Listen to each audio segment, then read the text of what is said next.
শিল্পাঞ্চলে এবারে কেন্দ্রীয় সংস্থার হাতে থাকা স্কুল বেসরকারি হাতে তুলে দেওয়ার তৎপরতা। বার্নপুরে বেসরকারিকরণের পথে ইসকোর 4 স্কুল। এর জন্য ইতিমধ্যেই টেন্ডার ডেকেছে ইসকো কারখানা কর্তৃপক্ষ। পাশাপাশি স্কুলগুলিতে নতুন করে ছাত্রছাত্রীদের ভর্তি করা বন্ধ স্কুল কর্তৃপক্ষের। বিষয়টি জানাজানি হতেই বার্নপুর জুড়ে বিক্ষোভ অভিভাবকদের। ছাত্রছাত্রীদের অনিশ্চিত ভবিষ্যতের কথা ভেবে বিক্ষোভে নামলেন অভিভাবকরা। সিদ্ধান্ত প্রত্যাহার না হলে আন্দোলনে নামার হুঁশিয়ারি তৃণমূলে। কোনো মতেই স্কুল বন্ধ হতে দেবেন না, হুঁশিয়ারি তৃণমূল কাউন্সিলরের। আমাদের বাচ্চাদিকে বলছে যে প্রাইভেট হয়ে যাবে, আর নিউ অ্যাডমিশনও নিচ্ছে না। আমাদের বাচ্চারা যারা হিন্দি মিডিয়ামে, এখানে তো দুটো স্কুলই আছে হিন্দি মিডিয়ামে, এক Burnpur boys school, girls school boys school, আর একটা আছে তোমার আদর্শ বিদ্যালয়। তো এবার আমাদের বাচ্চাগুলো কোথায় যাবে যদি এটা বন্ধ করে দেয়, আর আমাদের বাচ্চাদের যদি না নেয় ভর্তি, তাহলে আমরা কোথায় যাব? যে বাচ্চারা পড়ছে ওইখানে, যেমন আমারই কথা বলছি, আমার স্বামীও মানে আউটসোর্সিংয়ের মানে কাজ করেন, ঠিক আছে। আমি এখন গেছি, তো জানেন যে যাদের আউটসোর্সিংয়ের যারা মানে লেবার, যাদের বাচ্চারা মানে পড়াশোনা করছেন, তাদেরকেও তো বলা হচ্ছে যে না, আপনাদেরকেও পয়সা বেশি জমা করতে হবে, 720 টাকা জমা করতে হবে। এই বছর কোনো আমাদের কাছে সার্কুলার বা নোটিশ আসেনি অ্যাডমিশন ব্যাপারে, সেই জন্য এখন আপাতত অ্যাডমিশন বন্ধ আছে। মানে নতুন কাউকে এখন ভর্তি নেওয়া হচ্ছে না? নতুন হচ্ছে না, যারা এক্সিস্টিং আছে তাদের হচ্ছে। তো নতুন কেন হচ্ছে না সেটা কি কিছু জানা গেছে? অ্যাকচুয়ালি আমাদের আইএসপি ওয়ার্ড এখন খুব কমে গেছে, অনেক কমে গেছে, 1%ও নেই।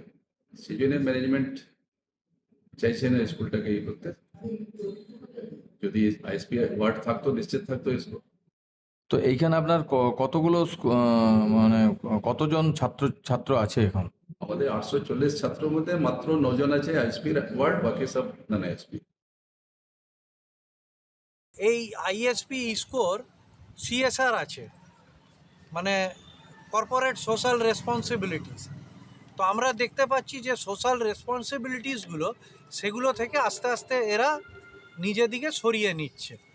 এবং এটা করতে গিয়ে কি হচ্ছে, এখানে একটা প্যানিক এরা তৈরি করে দিয়েছে। এরা প্রথমত এই 4-5টা স্কুলকে বেসরকারিকরণ করবে বলে টেন্ডার অলরেডি করে দিয়েছে। আমরা এটা বিক্ষোভ করাতে অনেকে এটা এগিয়ে আসছে না, তাই এবার ওরা নিজেদের দ্বিতীয় অস্ত্র ব্যবহার করেছে, যে স্কুলগুলোয় অ্যাডমিশন নেওয়া বন্ধ করে দিয়েছে। এবং একইভাবে এখানে অনেক অভিভাবক আছেন, তাদের কাছেও শুনবেন, তারা একটা প্যানিক করে দিয়েছে যে এই স্কুলগুলো বন্ধ হয়ে যাবে, অতএব এখান থেকে টিসি নাও।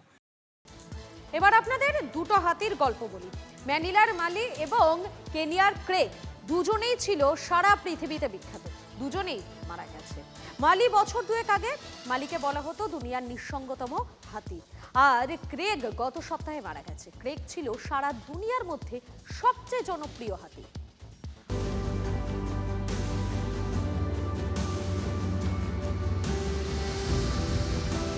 ক্রেগ কিন্তু শুধু একটা সাধারণ হাতি ছিল না, সে ছিল কেনিয়ার একজন সুপার টাস্কার, মানে এমন এক হাতি যার প্রত্যেকটা দাঁতের ওজন ছিল 45 কেজিরও বেশি।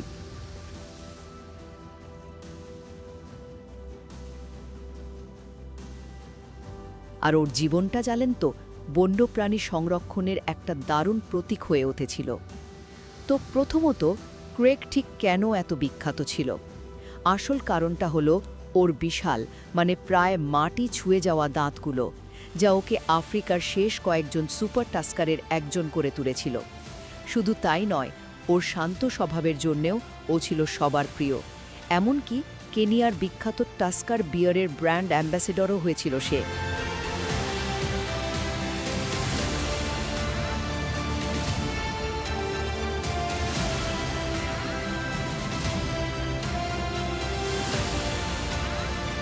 দ্বিতীয়ত, ওর মৃত্যুটা সংরক্ষণের দিক থেকে এত বড় একটা ঘটনা কেন?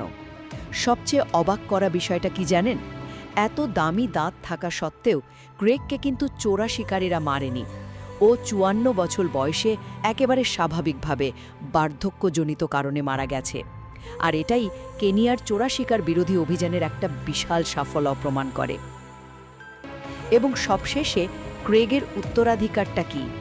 আচ্ছা, ও তো অনেক শাবকের জন্ম দিয়েছে, তাই ওর শক্তিশালী জিনগুলো তো টিকে থাকবেই, কিন্তু তার মানে কি সব সমস্যার সমাধান হয়ে গেল? এখানেই গল্পে একটা নতুন মোড় আসে। দেখুন, ক্রেগের জীবনটা আমাদের একটা নতুন চ্যালেঞ্জের সামনে দাঁড় করিয়ে দেয়। চোরা শিকার হয়তো কমেছে, কিন্তু এখন মানুষের বসতি বাড়ার কারণে হাতির বাসস্থান বাঁচানোই হয়ে দাঁড়িয়েছে সবচেয়ে বড় লড়াই। আসলে ক্রেগের গল্পটা শুধু একটা মহৎ প্রাণীর জীবন কাহিনী নয়, বরং এটা একটা প্রজাতিকে বাঁচানোর লড়াইয়ে আমাদের সাফল্য আর ভবিষ্যতের কঠিন চ্যালেঞ্জগুলোর এক জীবন্ত প্রতিচ্ছবি।